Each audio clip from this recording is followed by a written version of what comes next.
और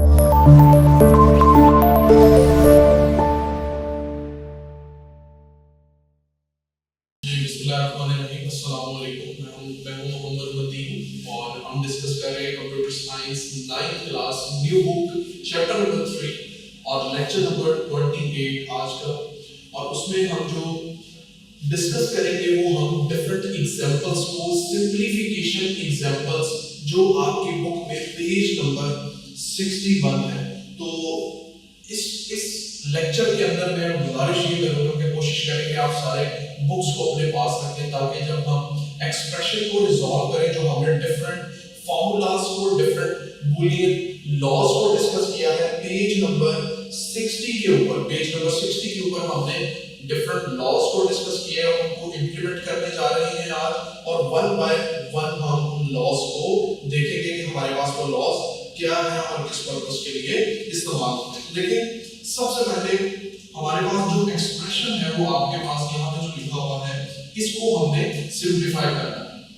अब सबसे पहले हमारे पास a plus a bar dot b। अगर आप इस एक्सप्रेशन को देखें तो सबसे पहले इस एक्सप्रेशन में जो हमारे पास जो प्रॉपर्टी हमें नजर आ रही है वो है a सबसे पहले किससे मल्टीप्लाई होगा, a बार से, और देन a किससे मल्टीप्लाई होगा, b से। So this is called distributive law. Book में अगेन मैं मेंशन करूं पेज नंबर 61 के ऊपर आप लॉ को देखें तो डिस्ट्रीब्यूटिव लॉ का मतलब क्या है हमारे पास कि सबसे पहले a इससे मल्टीप्लाई होगा, यानी कि a plus a bar number 1 a bar. Next दरमियान में आपके पास डॉट आएगा, देन a b से मल्टीप्लाई होगा तो a डॉट b।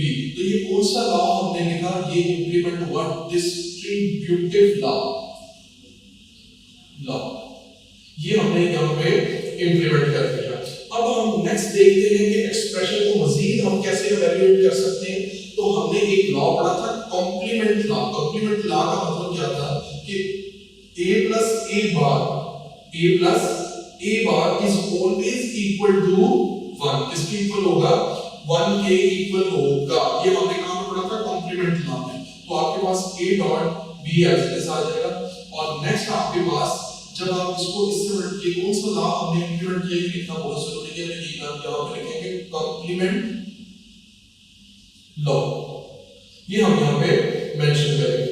जब आपके पास इस लॉ को देखें तो हमने आइडेंटिटी लॉ पढ़ा था। आइडेंटिटी लॉ क्या था कि जब हम दो वैल्यूज को आपस में मल्टीप्लाई करते हैं और उनमें से एक क्वांटिटी आपके पास अगर 1 हो, there will be no change on original value. जो एक्सप्रेशन है वो चेंज नहीं होगा। The answer will be a dot b। और ये हमारे पास जो इंप्लीमेंटेशन के लास्ट हमने किया है इसको कहते हैं आइडेंटिटी लॉ। ये हमारे पास क्या है, आइडेंटिटी लॉ इस्तेमाल होता है। इसी तरह जो नेक्स्ट हम दूसरी एग्जांपल देखने लगे हैं उसमें भी हम इसी तरह प्रोसीजर फॉलो करेंगे। अगेन मैं आपको बता रहा हूं पेज नंबर 61 उसके ऊपर आप देखते रहे। सबसे पहले हम डी मॉर्गन लॉ यहां पे देखेंगे। तो आप देखें मैंने डी मॉर्गन लॉ में आपको क्या बताया था, सबसे पहले किसी भी एक्सप्रेशन को रिजॉल्व करने के लिए बार को रिजॉल्व किया जाता है और आपके पास a bar and this dot will be change into plus और ये आपके पास कन्वर्ट हो जाएगा b बार। नेक्स्ट आपके पास a बार और ये आपके पास b। ये हमारे पास कौन सा लॉ है, De Morgan law. De Morgan law reference laws भी आपने मेंशन करना है। जब भी आप कोई लॉ अप्लाई करें उसके ऊपर एक्सप्रेशन को लाजमी लॉ को मेंशन करें ताकि उसकी आइडेंटिफिकेशन हो ये क्या है और क्या नहीं। अच्छा, जब हम इसको रिजॉल्व करते हैं तो आपके पास नेक्स्ट इसको रिजॉल्व करने के लिए जो हम पैटर्न इस्तेमाल करते हैं वो है a बार और b बार। ये हमने पढ़ा था जब हमने एब्जॉर्प्शन लॉ पढ़ा था। एब्जॉर्प्शन लॉ क्या था हमारे पास, जब मैं उसका रेफरेंस यहां पे इंसर्ट करूं कि जब भी आपके पास दो वैल्यूज सेम हो तो ऑटोमेटिकली वो एब्जॉर्ब हो जाएगा लॉ एंड इन बिटवीन जो भी आपके पास संबंध है उसको यहां पे इंसर्ट किया जाएगा। इसको कहते हैं एब्जॉर्प्शन लॉ। नेक्स्ट देखें तो हमारे पास एग्जांपल दैट्स इट। ये आपके पास बड़ा ही सिंपल प्रोसीजर था जिसमें सबसे पहले डी मॉर्गन लॉ और दूसरे नंबर पे हमने एब्जॉर्प्शन लॉ मेंशन किया। इसमें कोई मजीद रेफरेंस देने की जरूरत नहीं है। बुक में थोड़ा सा लेंथी रेफरेंस लिखा हुआ है, कोई बात नहीं, आप उसको बेशक ना मेंशन करें। सिर्फ ये मेंशन करते हैं कि हमने एब्जॉर्प्शन लॉ मेंशन यानी कि परफॉर्म किया है। जी, तो बूलियन अलजेब्रा की जो एग्जांपल्स हैं उसमें एग्जांपल नंबर 3, पहली दो हमने एग्जांपल डिस्कस की। अब हम एग्जांपल नंबर 3 और एग्जांपल नंबर 4 को डिस्कस करने जा रहे हैं यूनिट नंबर 3 लेक्चर नंबर 28 के अंदर। और हमने डिफरेंट लॉज को डिस्कस किया था पेज नंबर 60 के ऊपर। लॉज आपको मेमोराइज होने चाहिए ताकि आप इसको यहां पे इंप्लीमेंट कर सकें। तो सबसे पहला एक्सप्रेशन आपके पास ये अवेलेबल है। इस एक्सप्रेशन में देखें, हमने सबसे पहले इस एक्सप्रेशन को रिजॉल्व करना है और डिफरेंट लॉज को अप्लाई करना है। तो सबसे पहले डिस्ट्रीब्यूटिव लॉ आपके पास अप्लाई होगा और ए आपके पास दोनों फैक्टर्स के साथ सेपरेटली मल्टीप्लाई होगा विद डॉट, यानी कि आप इसको ए कंसीडर करें, this whole factor will be multiply this, ये आपके पास मल्टीप्लाई होगा और उसके बाद आपके पास ये आपके पास बी एग्जैक्टली दोबारा इससे क्या होगा, मल्टीप्लाई होगा। तो इसको कहते हैं डिस्ट्रीब्यूटिव लॉ, ये यहां पे आपने मेंशन करना है। आफ्टर डूइंग दिस आपने एब्जॉर्बिशन लॉ अप्लाई करना है। एब्जॉर्बिशन लॉ किसे कहते हैं? एब्जॉर्बिशन लॉ का मतलब है जो चीजों को एब्जॉर्ब करता है और टर्म को सिंप्लीफाई कर देता है, यानी कि एक टर्म को दूसरी टर्म के अंदर वो क्या कर देता है, मर्ज कर देता है। तो इसमें देखें ए एज इट इज आ गया और ये टर्म आपके पास सिंप्लीफाई होके a dot B bar plus b dot B bar में क्या हो जाएंगी, कन्वर्ट हो जाएंगी। आफ्टर दिस अप्लाइंग तो आपके पास क्या होगा, आइडेंटिटी लॉ इसके ऊपर क्या होगा, अप्लाई होगा। आइडेंटिटी लॉ अप्लाई होगा तो आपके पास factor automatically these factors are reduce और रिड्यूस होके किसमें रह जाएंगे, ए डॉट बी के फॉर्मेट में, क्योंकि इसमें ये दो क्या हैं, सेम फैक्टर है। जैसे ही आपके पास ये सेम फैक्टर अप्लाई होंगे तो ये आपके पास शॉर्ट होके A plus A dot B bar रह जाएगा और उसके बाद दोनों में आपके पास क्या है, ए कॉमन है, ए कॉमन आ जाएगा और 1 प्लस बी रिमेनिंग रह जाएगा। यहां से आपके पास ए आ जाएगा और ये आपके पास B. This will be apply the null law, और नल आपके पास लॉ क्या है जी, नल लॉ के अंदर या 0 या 1 को आप शामिल करते हैं और एक फैक्टर आपके पास ऑटोमेटिकली रिड्यूस हो जाता है। तो इसमें आपके पास this will be equal to 1 और जब a को 1 के साथ मल्टीप्लाई करेंगे आंसर विल बी a, और इसको कहते हैं आइडेंटिटी लॉ। आइडेंटिटी में आपके पास जब भी किसी चीज को मल्टीप्लाई किया जाता है तो उस पर कोई फर्क नहीं पड़ता। इसी तरह हमारे पास एग्जांपल नंबर 4 जो आपकी बुक में गिवन है, वो आपके पास जो एक्सप्रेशन है जो लिखा हुआ, मैं दोबारा इसको यहां पे पॉइंट आउट कर देता हूं। एक्सप्रेशन है हमारे पास ए बार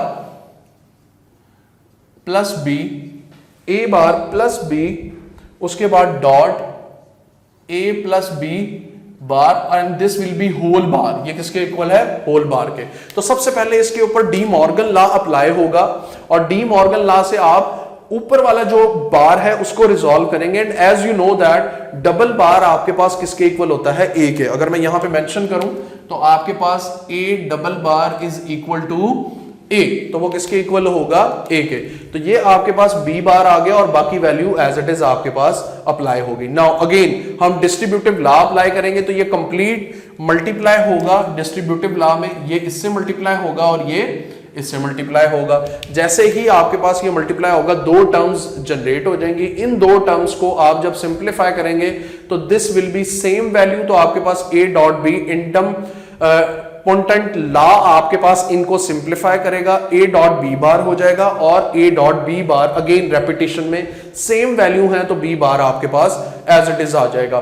तो जैसे ही आपके पास आइडेंटिटी लॉ देखेंगे तो दोनों वैल्यू सेम हैं तो आपके पास कॉमन में ए डॉट बी बार आएगा और बाकी आपके पास 1 एज इट इज, 1 प्लस 1 1 के इक्वल होगा और उसको मल्टीप्लाई करेंगे so there will be no. आप इसको ऐसे भी लिख सकते हैं, दोनों में आपके पास A dot B bar 1 plus 1 ऐसे भी लिखा जा सकता है और फिर ये स्टेप परफॉर्म किया जा सकता है। लेकिन आपकी बुक में ऑलरेडी एक स्टेप को सिंप्लीफाई किया गया है कि आइडेंटिटी लॉ में डायरेक्ट आइडेंटिटी अप्लाई करके आप कन्वर्ट कर सकते हैं ए डॉट बी बार में। तो हमने जो पहली दो एग्जांपल्स डिस्कस की थी जिसमें डिफरेंट लॉज को इंप्लीमेंट किया था, how we can implement distributive law, identity law, उसके बाद हमारे पास null law, idempotent law और उसके अलावा हमारे पास एब्जॉर्बिशन लॉ। तो इन सब लॉज को इंप्लीमेंट करके हम डिफरेंट एग्जांपल्स को सिंप्लीफाई कर सकते हैं।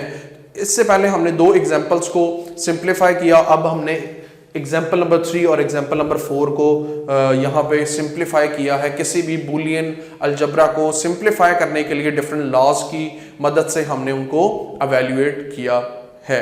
तो लॉज आपको लाजमी याद होने चाहिए जो आपकी बुक में गिवन है, पेज नंबर 60 के ऊपर ये लाजमी आपने मेमोराइज करने हैं। पेपर में इनमें एमसीक्यूज लाजमी पूछा जा सकता है कि आइडेंटिटी लॉ क्या है, डिस्ट्रीब्यूटिव लॉ क्या है, डी मॉर्गन लॉ क्या है, तो ये लाजमी आपने मेमोराइज करने हैं।